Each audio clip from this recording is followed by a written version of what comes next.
as long as matter is the inspiration source for you, as long as your identity is inspiration source for you, you cannot be alive, active eternally. You cannot be alive or active eternally. You will be entering into the space of death again and again, because matter cannot be alive. Matter by its very nature is not alive. If you start feeling comfortable with the neutral zone, the spirit will become inspiration source for you. You will be driven, you will become active, alive again and again by the spirit, by the energy and intelligence. Energy and intelligence will become source for your life. Whenever you are flooded with energy, whenever you are flooded with intelligence, you will be able to receive it. You being flooded with intelligence and energy is what I call God consciousness, experiencing Shiva.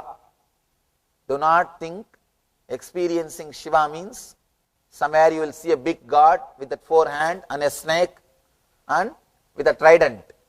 That is not experiencing Shiva. Experiencing Shiva means you being flooded with energy and intelligence. Whenever you are flooded with energy and intelligence, be very clear, you are experiencing Shiva consciousness. You may be aware or unaware, but you are experiencing Shiva consciousness. First, as I told you, at least 21 minutes, try to practice this technique, watching both the gaps. Next, whole day, whenever you are flooded with energy, whenever you become alive, you can see when you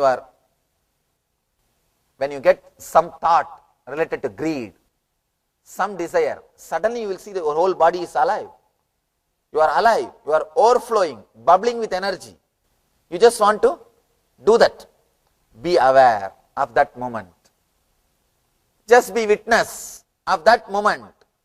I tell you, if you can witness whenever you are flooded with energy, you can retain that same excitement, same energy without object. For example, suddenly you become alive when you remember your friend. You remember your friend, you wanted to go and see him or her. You become alive, you jump out of your bed. You can jump out of your bed, be aware of that moment. Be aware what is happening in you, how that excitement is happening, how the energy is spreading, how you are being flooded with energy throughout the body. What is happening with your body and mind? Be alive, be aware. You will see you are able to be in that same excitement, same high peak energy level without the object, without even that friend, without he or she. Then you are liberated from the object. Desire without object is pure energy. Energy directed towards object is desire. Desire and prana, they two are very closely connected. That is why whenever you are caught by lust or greed, your prana flow totally changes. Now, I am trying to help you to shift the whole consciousness of your prana. The source of inspiration for your prana should be the neutral space, not your identity. Person who is energized from the neutral space, he will be alive, active, vibrating and blissful whole day. There is no need for anything else. There is nothing needed from outside to excite him. His very being is excitement. That is why you can see kids. Nothing much is necessary to excite them. Nothing much is necessary to excite them. They are alive. Constantly they are alive. Simple things are enough to excite them. Actually, you don't even need a simple thing. The same thing, if you give it through the other side they will be excited. Instead of giving from right hand, if you give from left hand, they will be excited. That's all. Nothing much is necessary. That is why Shiva is called Asudosha. In Sanskrit there is a beautiful word, Asudosha. Simple things can please him. Because he is in that consciousness. He is like a child, innocent energy. There is no need for big things to please him. Whatever is not necessary, whatever is not used by the society, Shiva accepts. He can be pleased even with a simple thing. Pure energy without object.